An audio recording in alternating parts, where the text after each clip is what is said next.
ప్రతి ఆడపిల్లకు కూడా పెళ్ళైన తర్వాత జీవితమే అసలైన జీవితం. పెళ్లి చేసి ఒక అయ్య చేతిలో పెట్టాము, ఇక్కడితో మా బాధ్యత అయిపోయింది అని ఎప్పుడు అనుకుంటారు? తను అత్తారింట్లో సంతోషంగా ఉన్నప్పుడు. అదే పెళ్ళైన తర్వాత అక్కడ గొడవల వల్లనో మరి ఇంకేదో కారణం వల్లనో మళ్ళీ పుట్టింటికి వచ్చేసిందో ఆ తల్లిదండ్రులు పడే మానసిక క్షోభ మాటల్లో చెప్పలేనిది.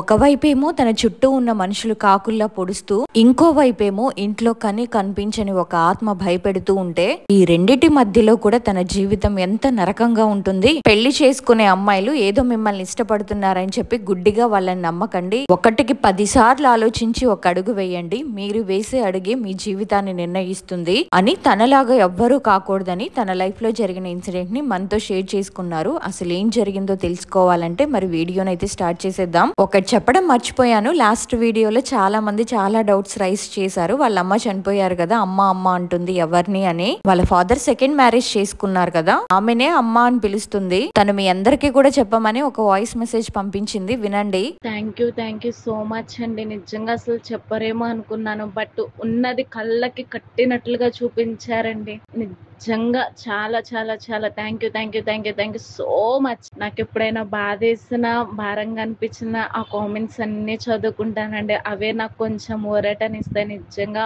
ప్రతి ఒక్క కామెంట్ చదివాను, వాళ్ళకు కూడా నేను రిప్లై ఇచ్చాను. చాలా బాగా పెట్టారండి. మీ అందరికీ థ్యాంక్ యూ సో మచ్ అండి. నేను ఎంత బాధలో ఉన్నా ఆ కామెంట్లు చదివితే చాలండి, నాకు కొంచెం ఊరట వస్తుంది. నిజంగా ఆశా షేక్ గారు, మీ వీడియోస్ నిజంగా చాలా అంటే రియల్ గా మనం ఫేస్ చేసినట్టు, మనం దగ్గరుండి చూసినట్టుగానే చెప్తున్నారండి. నిజంగా థ్యాంక్ యూ సో మచ్ అండి. మీ అందరు కూడా మా బాబాయ్ ఆత్మశాంతి కోరుకున్నారండి. ఖచ్చితంగా అండి. Thank you so much.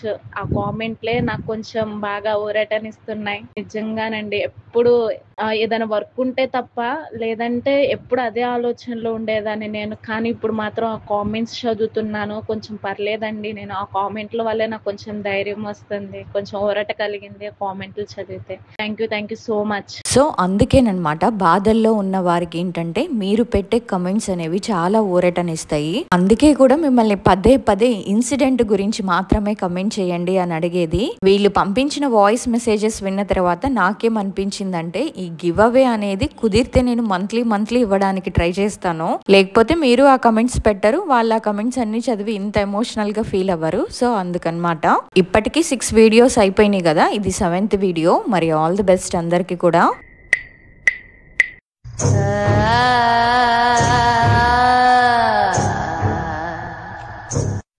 నా పేరు మణి, మాది నిడదవోలు. నాకు 2015వ సంవత్సరంలో పెళ్ళయింది. మా వాళ్లే, దగ్గర వాళ్లే, మామయ్య కొడుకు వాళ్లే నన్ను చూసి ఇష్టపడి తననే పెళ్లి చేసుకుంటానని కావాలని పెళ్లి చేసుకున్నారు. అయితే పెళ్ళైన 3 రోజుల నుండి మా అత్తతో అన్ని గొడవలే. ఎందుకంటే తనకి నన్ను పెళ్లి చేసుకోవడం అస్సలు ఇష్టం లేదు. నాకు పెళ్ళైన 3వ రోజే తెలిసింది ఆ విషయం. కొత్త పెళ్లి కూతురికి సారె పంపిస్తారు కదా, పెళ్ళైన 3వ రోజే ఆ సారె కోసం గొడవ పెట్టుకుంది. అది తగ్గింది, ఇది తగ్గింది, మీ వాళ్ళు అది ఇది పంపించలేదు అని. అలా గొడవలు పడుతూ ఆషాఢంలో సార పెట్టలేదని మళ్ళీ ఒక గొడవ. ఎప్పుడు కూడా మమ్మల్ని ఇద్దరిని విడదీయాలని చూస్తూ ఉండేది. అయినా నేను నా భర్త కోసం చాలా అడ్జస్ట్ అయి ఉండేదాన్ని. అలా నాకు పెళ్ళైన ఒక 6 నెలల తర్వాత మా పెద్దమ్మ కొడుక్కి పెళ్లి జరిగింది. వాళ్ళకి పెళ్లి జరిగిన ఒక 4 నెలలకే అమ్మాయి ప్రెగ్నెంట్ అయ్యింది. అప్పటికే నాకు పెళ్ళయి 6 మంత్స్ అయ్యింది. నీకేమో ఇంకా ప్రెగ్నెన్సీ రాలేదు, అమ్మాయికి 4 నెలలే అయ్యింది పెళ్ళయి, ప్రెగ్నెన్సీ వచ్చింది. ఇంకంతే మొదలు పెట్టింది టార్చర్. నీకు ఇంకా ప్రెగ్నెన్సీ రాలేదు, నీకు పిల్లలు పుట్టరా అని ఫుల్ టార్చర్, గొడవలు మొదలయ్యాయి. అప్పటికే నాకు ఏజ్ కూడా చాలా తక్కువ, చిన్న వయసులోనే పెళ్లి చేశారు తను ఇష్టపడుతున్నాడని చెప్పి. ఆ తర్వాత మా సొంత అన్నయ్య పెళ్ళని చెప్పి నేను మా ఇంటికి వచ్చాను. ఆ రోజు పీరియడ్స్ రావడంతో నేను పక్కన కూర్చొని ఉన్నాను. మా అత్తయ్య మామయ్య ఇద్దరు కూడా పెళ్లికి వచ్చారు. నన్ను చూసి ఇలా పీరియడ్స్ వస్తే ఎలాగా, మీరు హాస్పిటల్లో చూపిస్తారా లేదా అని అది ఇది అని ఇంట్లో బంధువులందరూ ఉన్న గొడవ పెట్టుకున్నారు. మీరు గనక చూపించకపోతే ఇప్పుడే ఆ పిల్లని మా ఇంటికి తీసుకొని వెళ్ళిపోతామని గొడవ పెట్టుకుంది మా అత్త. దాంతో ఇంకా మా అమ్మ అయితే పాపం అలాగే ఇంటి నిండా చుట్టాలున్నా సరే నన్ను మా అక్కనిచ్చి హాస్పిటల్ కి పంపించింది. హాస్పిటల్ కి వెళ్ళిన తర్వాత వాళ్ళు ఏం చెప్పారంటే మా హస్బెండ్ ని కూడా తీసుకొని రమ్మన్నారు. సరే అని ఇద్దరము వెళ్ళాము. ఇద్దరికి కూడా టెస్టులు చేశారు. డాక్టర్స్ మా హస్బెండ్ కి ప్రాబ్లం ఉందని చెప్పి టాబ్లెట్స్ వాడమన్నారు. ఇదే విషయాన్ని ఇంటికి వచ్చి చెప్తే మా అత్తేమో నా కొడుకు టాబ్లెట్సే వాడడు, మీరు ఏం చేసుకుంటారో చేసుకోండి అని గొడవ పెట్టేసుకుంది. ఇంకా టాబ్లెట్స్ అయితే వాడలేదు. ఎట్టకేలకు ఒక 1.5 years తర్వాత ఎలాగోలా ప్రెగ్నెన్సీ వచ్చింది. హాస్పిటల్లో చూపించుకుంటున్నాము. అప్పటి వరకు బానే ఉంది. అలా 6th month లో స్కానింగ్ కోసం వెళ్తే డాక్టర్ అయితే లోపల బేబీ ఎదగలేదు అని చెప్పారు. లాభం లేదమ్మా, తీసేయాల్సిందే అని చెప్పారు. ఇంకో 1 week లో 7th month వచ్చేది. ఆ ఒక్క హాస్పిటలే కాదు, చాలా హాస్పిటల్లో తిరిగాము. కానీ అందరూ ఒకటే చెప్తున్నారు, లోపల బేబీ అయితే ఎదగలేదు, బేబీని బయటికి తీసేయాల్సిందే అని. ఆ రోజే హాస్పిటల్లో అడ్మిట్ అయ్యాము. పెయిన్స్ రావడానికి నాకు ఒక ఇంజెక్షన్ ఇచ్చారు. దాంతో ఇంకా నాకు భరించలేని నొప్పులు వస్తున్నాయి. అందులోనూ నాది చిన్న ఏజ్ కావడంతో ఆ నొప్పుల్ని తట్టుకోలేక కోమాలోకి వెళ్లే స్టేజ్ లో ఉన్నాను. అమ్మేమో నేను నిద్రపోతున్నప్పుడల్లా నా చెంప మీద కొట్టి ఏడుస్తుంది. మా అత్తేమో బయట కూర్చొని మా అమ్మతో, ఏం కాదులే నీ కూతురికి, ఎందుకలా ఏడుస్తున్నావు, ఏం పోదులే మీ పిల్ల అని ఇలా మాట్లాడుతుంది. ఇంకమ్మ అయితే చాలా కంగారు పడింది. అప్పటికే లోపలున్న బేబీకి ఉమ్మ నీరు లేదు అని చెప్పి లోపల బెలూన్స్ అయితే పెట్టారు. ఆ రోజు రాత్రి 7ంటికి నొప్పులు స్టార్ట్ అయితే తెల్లవారుజామున 6:15కి లోపల పెట్టిన బెలూన్ బయటకు వచ్చేసింది. బాబు కూడా బయటకు వచ్చేసాడు. డెలివరీ అయ్యింది. అలా నాకు 6th month లోనే అబార్షన్ అయ్యింది. మళ్ళీ 3 months కి ప్రెగ్నెన్సీ కన్ఫర్మ్ అయ్యింది. ఫస్ట్ ప్రెగ్నెన్సీ అలా పోయిందని చెప్పి డాక్టర్ గారు ఈసారి నాకు బెడ్ రెస్ట్ చెప్పారు. మళ్ళీ మా అత్తమ్మ మొదలు పెట్టింది, నీ పనులు నువ్వే చేసుకో, నీ పనులు ఎవరు చేస్తారు అని టార్చర్ పెట్టేది. బెడ్ రెస్ట్ అయినా ఇంకా అలానే లేచి నా పనులు నేను చేసుకునేదాన్ని. ఇంకా నేను నా పనులు చేసుకోలేకపోతున్నానని చెప్పి అమ్మ వాళ్ళు ఇవన్నీ చూడలేక నన్ను వాళ్ళ ఇంటికి తీసుకొని వచ్చారు. కరెక్ట్ గా ఒక 2 months అయ్యాక అది కూడా మిస్క్యారేజ్ అయ్యింది. చాలా హాస్పిటల్ తిరిగాము ఇలా అవుతుందని, కానీ ఎక్కడా కూడా ఫలితం అయితే లేదు. అలా అయిపోయాక అమ్మ దగ్గరే ఒక 3 months ఉన్నాను. మళ్ళీ నేను మా అత్తయ్య వాళ్ళ ఇంటికి వెళ్ళాను. అక్కడికి వెళ్ళిన ఒక 2-3 months తర్వాత మళ్ళీ ప్రెగ్నెన్సీ వచ్చింది. నేను నా ప్రెగ్నెన్సీ టైంలో ఉండగా ఈ లోపే మా అత్తయ్య వాళ్ళ ఆడపడుచు కొడుకు భవానీమాలలో ఉండగానే చనిపోయాడు. ఆయన ఏంటంటే ఎలక్ట్రిక్ వర్క్ చేస్తూ ఉంటారు. అక్కడ షాప్ దగ్గరే పని చేస్తున్నప్పుడు కరెంటు షాక్ కొట్టి చనిపోయారు. నేను కడుపుతో ఉన్నానని చెప్పి నన్ను వదిలేసి మా వాళ్ళందరూ అక్కడికి వెళ్లారు. మా హస్బెండ్ కి ఒక తమ్ముడు కూడా ఉన్నాడు. తనకి కూడా పెళ్ళయింది. ఒక బాబు కూడా పుట్టాడు. నేనేమో ప్రెగ్నెంట్ గా ఉన్నాను. నాకు అప్పుడు 3rd month. అయితే ఇంట్లో నన్ను మా తోడి కోడల్ని వదిలేసి వాళ్ళందరూ కూడా అక్కడికి వెళ్లారు. రాంపాలెం ఊరది. అక్కడికి వెళ్ళిన తర్వాత కార్యక్రమాలన్నీ అయిపోయాక వాళ్ళందరూ ఇంటికి వచ్చారు. ఆ అబ్బాయి చనిపోయిన 2వ రోజే నాకు ఒక ఇన్సిడెంట్ జరిగింది. అది నేను ఇప్పటిదాకా నా లైఫ్ లో మర్చిపోలేను. ఆ రోజు ఏం జరిగిందంటే, అప్పటికి టైం నైట్ 8-9 అలా అవుతుంది. నేను స్నానం చేసి అప్పుడే రూమ్ లోకి వచ్చాను. లైట్ కూడా ఆన్ చేసుకోకుండా టీవీ పెట్టుకున్నాను. టీవీ లైట్ ఉంటుంది కదా, ఆ లైట్ కి ఎదురుగా గోడ మీద ఒక నల్లటి ఆకారం, అచ్చం ఒక మనిషి నీడలాగే, ఒక మనిషి నుంచుంటే ఎలా కనిపిస్తుందో అలాగే ఉంది ఆ ఆకారం. అది కూడా ఒక మగ మనిషి అక్కడ నిలబడినట్టు కనిపించింది. ఏంటి గోడ మీద ఇలా కనిపిస్తుందని చెప్పి టీవీ కూడా ఆఫ్ చేసి మళ్ళీ ఆన్ చేశాను. అయినా సరే ఆ లైట్ వెలుగుకి ఆ నీడ అక్కడే ఉంది. మాకేంటంటే టీవీ ఎదురుగా ఉన్న గోడకి ఒక దండం ఉంటుంది. ఆ దండానికి బట్టలు తగిలించుంటాయి. ఒకవేళ ఆ బట్టల నీడేమైనా అనుకుని మళ్ళీ టీవీ లైట్ ఆఫ్ చేసి ఆ దండం మీద ఉన్న బట్టలన్నీ కింద పడేసి మళ్ళీ టీవీ లైట్ ఆన్ చేశాను. అయినా సరే ఆ నీడ అక్కడే ఉంది. అది అసలు కదలట్లేదు. అక్కడి నుంచి అలాగే నిలబడి ఉంది. ఆ రూమ్ లో ఉన్నది నేను ఒక్కదాన్నే కదా. ఇంకా నాకు భయం వేసి ఇంకా బయటకు వచ్చేసాను. ఆ తర్వాత నేను మా తోడి కోడల్ని పిలిచి, లక్ష్మి ఒకసారి రూమ్ లోకి వెళ్ళి గోడ మీద చూడు, నీకేమైనా కనిపిస్తుందేమో అన్నాను. తను కూడా రూమ్ లోకి వచ్చింది. అప్పటిదాకా గోడ మీద ఉన్న నీడ తను రూమ్ లోకి ఎప్పుడైతే వచ్చిందో అప్పుడు లేదు. తను వెళ్లి చూసినప్పుడు అక్కడ ఏ నీడ కూడా లేదు. తను బయటికి వచ్చి అక్కడేం లేదు, ఎందుకు భయపడుతున్నావు అంది. అవునా అని మళ్ళీ నేను వెళ్లి చూశాను. అక్కడేం లేదు. సరేలే వెళ్ళిపోయింది అనుకుని వదిలేశాను. అదే రోజు రాత్రి పడుకున్నాము. కరెక్ట్ గా టైం వచ్చేసి 11:30-12 అలా అవుతుంది. ఎందుకో ఆ టైంలో సడన్ గా నాకు మెలకువ వచ్చి చూసేసరికి ఆ నీడ నా బెడ్ పక్కనే గోడ దగ్గర నా పక్కనే ఉన్నట్టు కనిపించింది. ఆ నీడ అయితే నాకు చాలా దగ్గరగా ఉంది. నేనైతే దాన్ని చూడగానే ఒక్కసారిగా ఉలిక్కి పడ్డాను. ఆ టైంలో ఇంకా బాగా భయపడిపోయి దుప్పటి మొత్తం ఫుల్ గా కప్పుకొని పడుకున్నాను. అలా పడుకున్న నేను మార్నింగ్ వరకు కూడా లెగవలేదు. ఇంకా మార్నింగ్ లేచి మా అత్తయ్యతో చెప్పాను, నాకు రాత్రి ఇలా జరిగింది, ఇలా కనిపించింది అని చెప్తే మా అత్తేమో, మా ఇంట్లో ఏం లేదమ్మా, గాలి ధూళి, నువ్వు వచ్చాకే అన్ని చెప్తున్నావు, మా ఇంట్లో అలాంటివే ఉండవు అని నన్నే తిట్టి అస్సలు పట్టించుకోలేదు. ఆ రోజే కాదు, అలా నాకు కంటిన్యూస్ గా 10 రోజుల వరకు కూడా రాత్రైతే చాలు ఆ నీడ కనిపించేది. నేనైతే అంత పట్టించుకునేదాన్ని కాదు, ఎందుకంటే నాకు కొంచెం ధైర్యం ఎక్కువ అన్నమాట. అందుకే నాకు అంత భయం కూడా వేసేది కాదు దాన్ని చూసాక. ఇంకా కరెక్ట్ గా ఒక 4 రోజుల్లో 4th మంత్ వస్తుంది అనగా ఇంకా నైట్ బ్లీడింగ్ అవ్వడం స్టార్ట్ అయ్యింది. మళ్ళీ నాకు అబార్షన్ అయ్యింది. ఎప్పుడైతే నేను క్లీనింగ్ చేపించుకొని ఇంటికి వచ్చానో మళ్ళీ నాకు ఆ నీడైతే కనిపించలేదు మా ఇంట్లో. ఆ తర్వాత మళ్ళీ 3 months కి నేను ప్రెగ్నెంట్ అయ్యాను. ఆ రోజే హాస్పిటల్ కి వెళ్ళాను, కన్ఫర్మ్ అయ్యింది అని చెప్పి టాబ్లెట్స్ ఇచ్చారు. వాళ్ళు ఇచ్చిన మెడిసిన్స్ అన్ని తీసుకొని ఇంటికి వచ్చాను. మళ్ళీ ఆ నీడ నాకు కనిపించడం మొదలయ్యింది. ఆ నీడ సేమ్ చనిపోయిన ఆ అన్నయ్య ఎలా అయితే ఉన్నాడో అలానే కనిపించేవాడు. ఈసారి అయితే నాకు చాలా భయం వేసింది. చెప్తే ఎవ్వరూ పట్టించుకునేవారు కాదు. ఆ నీడేంటంటే ప్రెగ్నెన్సీ కన్ఫర్మ్ అయిన తర్వాత కనిపించేది, అబార్షన్ అయ్యాక కనిపించేది కాదు. మా అత్తయ్య వాళ్ళ ఆడపడిచే అబ్బాయి చనిపోయిన దగ్గర నుంచి అలా 5 సార్లు అబార్షన్ అయ్యింది. మొత్తానికి నాకు మా పెళ్ళైన దగ్గర నుంచి కూడా 8 ప్రెగ్నెన్సీస్ పోయాయి. ఆ చనిపోయిన అబ్బాయి వాళ్ళ అమ్మ కూడా 6 నెలల తర్వాత అబ్బాయి మీద బెంగతో చనిపోయింది. మా అత్తయ్య వాళ్ళ ఆడపడిచే ఆమె చనిపోయిన తర్వాత ఆమెను మా ఊరికే తీసుకొని వచ్చారు.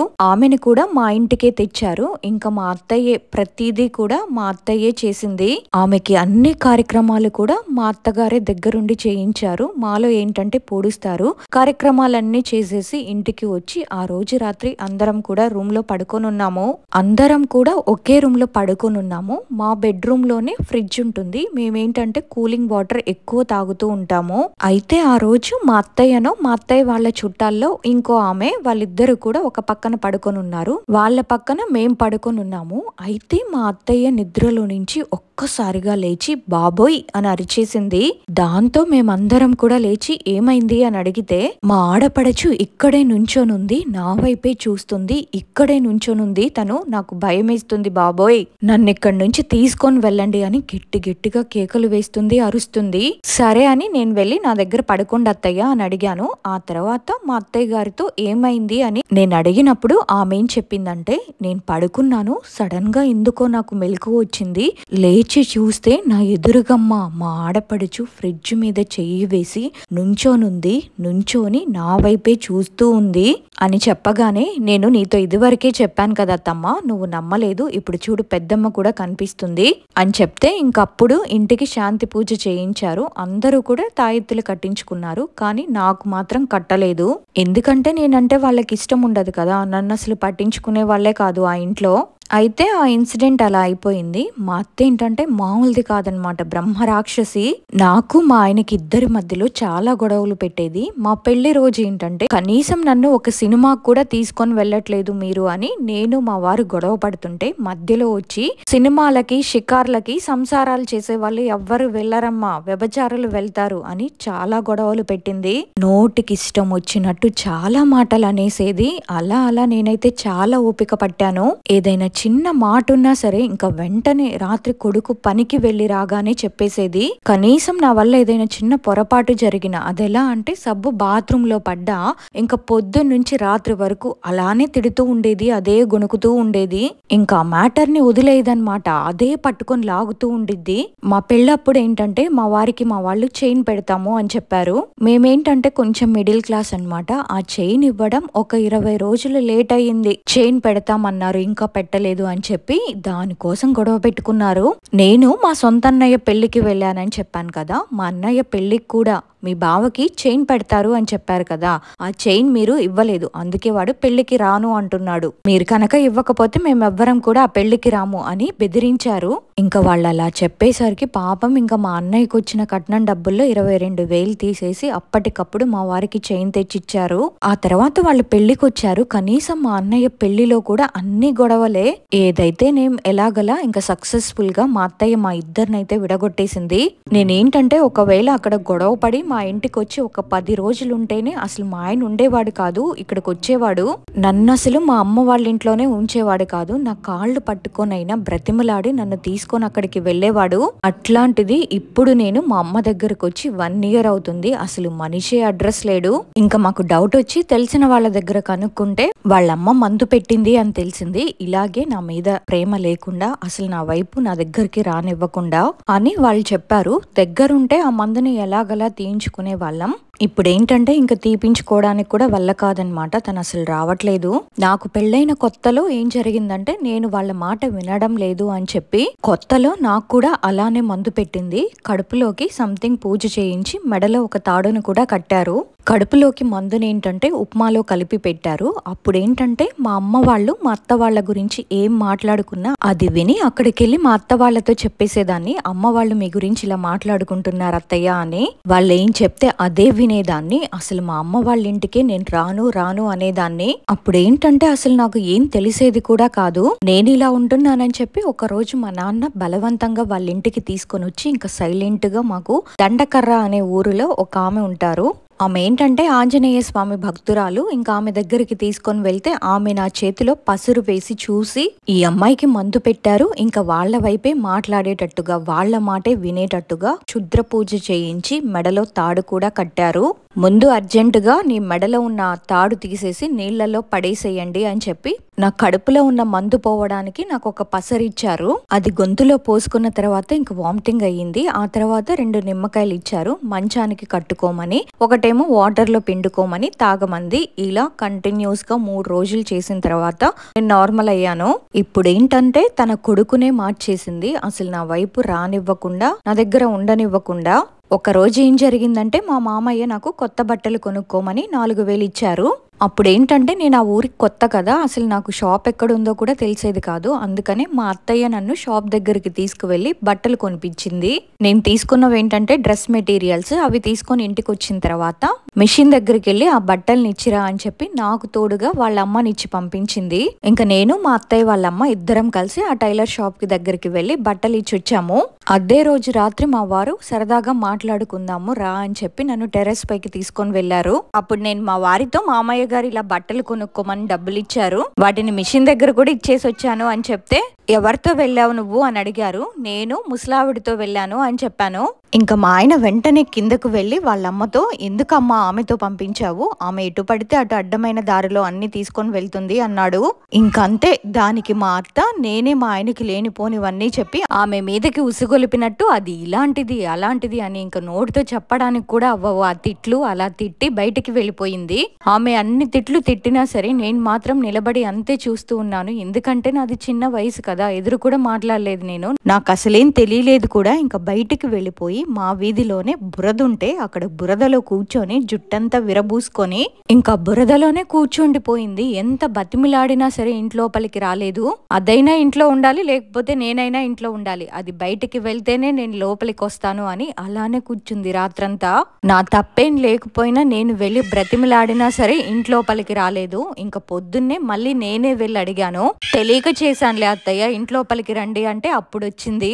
లోపలికి వచ్చిన తర్వాత ఇంకా 2 రోజుల వరకు నన్ను తిడుతూనే ఉంది. ఆమె ఇలా తిడుతున్నా సరే నేనేం మాట్లాడేదాన్ని కాదు. ప్రతి విషయంలో కూడా ఇలానే గొడవలు పెడుతూ ఉండేది. చిన్న విషయానికి కూడా పెద్ద రాద్ధాంతం చేసేది. అమ్మ వాళ్ళు చైన్ పెట్టడం లేట్ అయిందని చెప్పి అమ్మ వాళ్ళతో ముందే గొడవ పెట్టుకొని వాళ్ళ ముందే నన్ను మెడబెట్టి ఇంట్లో నుంచి బయటకు గెంటేసింది. ఈ వాళ్ళు పెడతానన్న ఆ చైన్ తీసుకొస్తేనే నువ్వు కాపురానికి రా, లేకపోతే మా ఇంటికి కూడా రావద్దు అని మా అమ్మ వాళ్ళ ముందే నన్ను మెడబెట్టి గెంటేసింది. ఇష్టం లేకపోతే ఏంటంటే అది పెళ్లికి ముందే చెప్పుకోవాలి. వాళ్ళ కొడుకుని దగ్గర కూర్చోబెట్టుకొని అయ్యా ఆ పిల్ల అంటే నాకు ఇష్టం లేదు, నువ్వు చేసుకోకు అని చెప్తే తను మానేసేవాడేమో. కొడుకు ఇష్టాన్ని కాదని అవతల వాళ్ళ అమ్మాయి జీవితాన్ని నాశనం చేయడం అది ఎంతవరకు కరెక్ట్ కాదు కదా. 8 అబార్షన్స్ అయినాయి అంటే అది మామూలు విషయం కాదు. అందులోనూ వాళ్ళు ఒక్క రూపాయి కూడా నాకు పెట్టలేదు.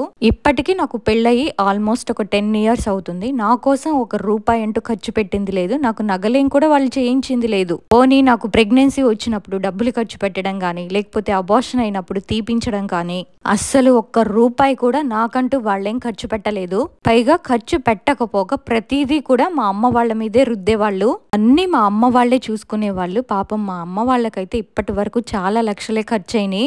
నాకిలా 8 ప్రెగ్నెన్సీస్ పోయాయని మా ఇంట్లో కొంచెం కూడా నా పైన ఎవ్వరికీ జాలి లేదు. పైగా ఇప్పుడు మా ఆయన కూడా పెళ్లికి ముందు ఇష్టం అనుకుంటూ నన్ను చేసుకుని పెళ్ళైన తర్వాత తను కూడా మారిపోయాడు. వాళ్ళ అమ్మ వైపే మాట్లాడేవాడు, వాళ్ళ అమ్మకే సపోర్ట్ చేసేవాడు. నా వైపు అసలు మాట్లాడేవాడే కాదు, ఇప్పటికీ కూడా మాట్లాడు. అసలు ఇప్పుడైతే అసలు మొత్తం మా వారిని మార్చేసింది. ఇప్పుడు వచ్చి 1 ఇయర్ అవుతుంది. తన దగ్గర నుంచి ఒక కాల్ గాని, పోనీ అట్లీస్ట్ ఒక మెసేజ్ గానీ లేదు. అంతలా మార్చేసింది.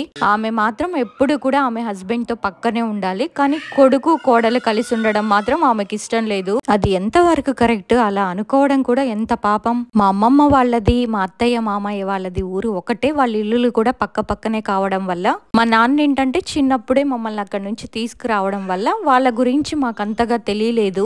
అసలు వాళ్ళు ఇలాంటి వాళ్ళని తెలిస్తే నేను నా జీవితాన్ని నాశనం చేసుకునేదాన్ని కాదు. తను ఇష్టపడుతున్నాడని ఫోన్ చేసి చెప్పగానే అందరూ హ్యాపీ అయిపోయి అక్కడ నాకు ఇచ్చి చేస్తే మమ్మీ ఏంటంటే మళ్ళీ వాళ్ళ ఊరు వెళ్ళొచ్చు కదా, వాళ్ళ అమ్మ దగ్గరికి వెళ్ళొచ్చు అనే రీజన్ తో వాళ్ళకి ఇచ్చి పెళ్లి చేశారు. చేసిన తర్వాతే వాళ్ళ విశ్వరూపం ఏంటో తెలిసింది.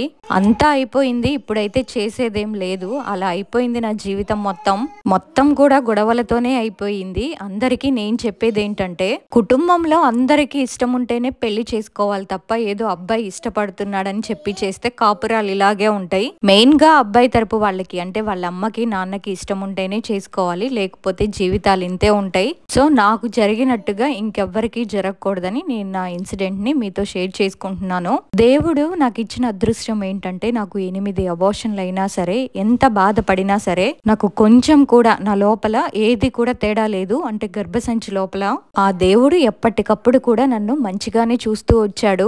జనరల్ గా ఏంటంటే ఇన్ని అబార్షన్స్ అయినప్పుడు చాలా బ్లడ్ పోతూ ఉంటుంది. నేను కూడా చాలా వీక్ అయిపోయాను. అయినా సరే ఆ దేవుడు నా గతాన్నంతా నేను మర్చిపోయేలా చేశాడు. అప్పుడు అదంతా పెద్ద ప్రాబ్లం అయినా సరే నాకు లోపల అనేది ఏం డ్యామేజ్ కాలేదు. అంతా కూడా బానే ఉంది. మనుషులు ద్రోహం చేసినా సరే ఆ దేవుడు మాత్రం నాకైతే అన్యాయం చేయలేదు. మేబీ వాళ్ళు అలాంటి వాళ్ళే అని ఆ దేవుడు కూడా నాకు బిడ్డల్ని ఇవ్వలేదేమో. ఇప్పుడు నేనున్న పరిస్థితుల్లో నాకు పిల్లలుంటే కనుక ఇంకా నలిగిపోయేదాన్ని నేను. దేవుడికి కూడా నేను చాలా థ్యాంక్స్ చెప్పుకుంటున్నాను. నా లైఫ్ అంతా ఇలా బాధలతోనే, ప్రాబ్లమ్స్ తోనే ఇలా అయిపోయింది. నాలా మాత్రం ఎవ్వరికీ కాకూడదు. ప్రెగ్నెన్సీ కన్ఫర్మ్ అయినప్పుడు ఏంటంటే ఆ నీడ కనిపించేది కదా, అబార్షన్ అయ్యాక అది కనిపించేది కాదు అని చెప్పాను కదా. ఇలా 3-4 టైమ్స్ అయ్యింది. ప్రెగ్నెన్సీ కన్ఫర్మ్ అవ్వడం, ఆ నీడ కనిపించడం, తర్వాత అబార్షన్ అయిపోవడం. బాబు కూడా దాని వల్లే చనిపోయారేమో గాలి సోకి. మా అత్తకి చెప్పా ఇలా కనిపిస్తుంది అని, ఏమైనా తాయెత్తు కట్టించండి అని. మా అత్తయ్య ఏమో మా ఇంట్లో గాలి లేదు, ఏమీ లేదు, నువ్వే కావాలని అబద్ధాలు చెప్తున్నావని, నీకు ఇష్టం ఉంటే నువ్వు ఎక్కడుండు, లేకపోతే మీ ఇంటికి వెళ్ళిపో, మేమేం కట్టించము, ఏం చేస్తావో చేసుకో అనేది. నాకు అది కనిపిస్తున్నా సరే ఇంకా నేను అలాగే ఉండేదాన్ని. ఎవరికి చెప్పుకోలేని పరిస్థితి. ఆ చనిపోయిన అతన్ని నేను అన్నయ్య అని పిలిచేదాన్ని. మరి తనకి అలా ఎలా చేయాలనిపించిందో ఏమో కానీ అతను నాకు ఒక్కదానికే కనిపించేవాడు, ఇంట్లో ఎవ్వరికి కనిపించేవాడు కాదు. ఇంకిలా కాదు అని చెప్పి ఒకసారి మా అమ్మ వాళ్ళకి ఫోన్ చేసి చెప్తే ఇలా జరుగుతుందని, అప్పుడు మా అమ్మ వాళ్ళు వచ్చి నన్ను ఒక ముస్లిం ఆయన దగ్గరికి తీసుకువెళ్లి తాయెత్తు కట్టించారు. ప్రెగ్నెన్సీ టైంలోనే నాకు తాయెత్తు అది కట్టించి మళ్ళీ అక్కడికి పంపించిన తర్వాత అయినా సరే దాని ప్రభావం అనేది నా బిడ్డ పైన పడింది. అలా మనుషులు దయ్యాలు రెండు కూడా నా మీద పగబట్టాయి. సో మొత్తానికి దయ్యాలైతే నాకు పిల్లలు లేకుండా చేశాయి. మా అత్త అయితే మమ్మల్ని ఇద్దరిని విడగొట్టేసింది. పిల్లలు పుట్టక ముందేమో మందులు వాడాలి అని చెప్పి మందులు వాడించేది. ఒక్క హాస్పిటల్లో వాళ్ళు ఇచ్చినవి కాదు, అలా 4-5 హాస్పిటల్స్ కి వెళ్లి చూపించి అక్కడ వాళ్ళు ఇచ్చిన మందులన్నీ వాడించేది నా చేత. మళ్ళీ అబార్షన్ అయిన తర్వాత ఆ మందులు కూడా వేసుకునేదాన్ని నేను. అప్పటికి నా ఏజ్ కూడా చాలా చిన్న, కానీ హాస్పిటల్ వాళ్ళకి పెద్ద ఏజ్ అని చెప్పి నా చేత టాబ్లెట్స్ వాడిపించేది. మొత్తానికి వాళ్ళందరూ కూడా బాగానే ఉన్నారు. మధ్యలో నేనే అన్యాయం అయిపోయాను. నాతో మా వాళ్ళు బాధపడుతున్నారు, వాళ్ళైతే బానే ఉన్నారు. వాళ్ళకి ఇచ్చి నన్ను పెళ్లి చేసినందుకు ఇప్పుడు మా అమ్మ నాన్న బాధపడుతున్నారు. దయచేసి అందరికి నేను చెప్పేది ఏంటంటే ఎంత రిలేటివ్స్ అయినా సరే వాళ్ళ గురించి తెలుసుకోకుండా పెళ్లి చేసుకోవద్దు. ఇంట్లో ఇష్టం లేకుండా అస్సలు చేసుకోకండి. ఇంట్లో మీ కొడుకులకి చెప్పుకోండి, అంతేకాని పెళ్లి పెళ్లి చేసుకున్న అమ్మాయి జీవితాన్ని మాత్రం నాశనం చేయకండి. అసలు ఎంత దారుణం అండి నిజంగా. ఏదైనా అయితే ఆడపిల్లే అంతా అనుభవిస్తుంది. వాళ్ళకేం, వాళ్ళు బానే ఉంటారు అందరూ కూడా. తనకు తెలిసిన విషయాలు మాత్రమే తను చెప్పింది. తనకు తెలియకుండా తన చుట్టూ ఏమేం జరిగినాయో, ప్రెగ్నెన్సీ కన్ఫర్మ్ అయినప్పుడే ఆత్మ కనిపించిందంటే, ఒకవేళ కనిపిస్తే ఇంట్లో వాళ్ళందరికీ కూడా కనిపించాలి. ఈ అమ్మాయికే కనిపిస్తుందంటే ఎవరో కావాలని ఆత్మని అమ్మాయి మీదకి వదులుంటారు. ఇలాంటివి మాత్రం అసలు చాలా ఇదిగా చేపిస్తారంటే కొన్ని ఉంటాయి. పిల్లలు పుట్టకుండా చేసేవి కూడా ఉంటాయి. అలా అయినా పిల్లలు పుట్టకపోతే వాళ్ళిద్దరు విడిపోతారు అని ఇదంతా కూడా పక్కా ప్లాన్ ప్రకారమే చేసుంటారు వాళ్ళన్ని. ఇవన్నీ ఈమెకి తెలియదు కదా, అందుకే మనతో ఏం చెప్పలేదు. ఆమె ఒకవేళ మంచిదే అనుకుందాం, కోడల వల్లే తప్పు జరిగింది అనుకుందాం. ఆమె నిజంగా అంత మంచిదైతే కోడలు పుట్టింటికి వెళ్ళి 1 సంవత్సరం అవుతుంటే కొడుకు జీవితం ఇలా ఉంటే, ఏరా వెళ్ళి అమ్మాయిని తీసుకురాపు, గొడవలు ఎప్పుడూ ఉండేవి అని కొడుకుకు ఒక్క మాట చెప్పి కోడల దగ్గరికి పంపించలేదా? వెళ్ళమంటే రాడా? అన్నన్ని డబ్బులు కట్నం కింద ఇచ్చి పెళ్లి చేసుకున్న ఆడపిల్లల జీవితాలు చూడండి ఎలా ఉన్నాయో. మీ ఇంటికి వచ్చేది కూడా ఒక ఆడపిల్లేనండి. అమ్మాయి ఏదో చిన్న వయసులో తెలియకతనంతో తప్పు చేస్తే మీరు తనతో చెప్పుకొని ఇలా కాదమ్మా, ఇలా కాదు అని చెప్పి చేపించుకోవాలి తప్ప ప్రతిదీ పూసగొచ్చినట్టు కొడుకుకి చెప్పకూడదు. దానివల్ల వాళ్ళిద్దరి మధ్య గొడవలు తప్ప ఇంకేమీ ఉండవు. అదే మీరు గనక కూర్చొని కోడలతో మాట్లాడితే ఆ సమస్య అక్కడితోనే అయిపోతుంది. కొడుకు కోడలి కాపురాన్ని పాడు చేయడం వల్ల మీకేమొస్తుంది? పైచాచిక ఆనందం తప్ప ఇంకెప్పుడు మారుతారండి అత్తలు. ఇలాంటి అత్తలు ఉన్నన్ని రోజులు కోడళ్ళకి ఇలాంటి ఇబ్బందులు అయితే తప్పవు. అండ్ తల్లిదండ్రులు కూడా ఒక అమ్మాయిని ఇచ్చి పెళ్లి చేసేటప్పుడు వాళ్ళ ఫ్యామిలీ బ్యాక్గ్రౌండ్ ని కూడా ఒకసారి చెక్ చేసుకోండి. మన ఊరి వాళ్లే కదా, మన ఇంటి పక్కనే వాళ్లే కదా అనుకోవద్దు. వాళ్ళ బుద్ధులు ఎప్పుడు ఎలా మారుతాయో ఎవరికి తెలీదు. చూడండి, ఇప్పుడు మీ అమ్మాయి బాధపడుతుంటే మీరు బాధపడుతున్నారు తప్ప వాళ్ళకేం, వాళ్ళందరూ బానే ఉన్నారు. ఆడపిల్లని ఇస్తున్నారు మీరు, అంతేగాని బరువును మాత్రం దించేసుకోవట్లేదు. సో ఇన్సిడెంట్ గురించి మొత్తం విన్నారు కదా, మీకేమనిపించిందో తప్పకుండా ఒక కమెంట్ చేయండి. అలాగే వీడియో గనక నచ్చినట్టయితే ఒక లైక్ చేయండి. ఇంకొక మంచి రియల్ హారర్ ఇన్సిడెంట్ తో మళ్ళీ కలుద్దాం. అంతవరకు బై బాయ్.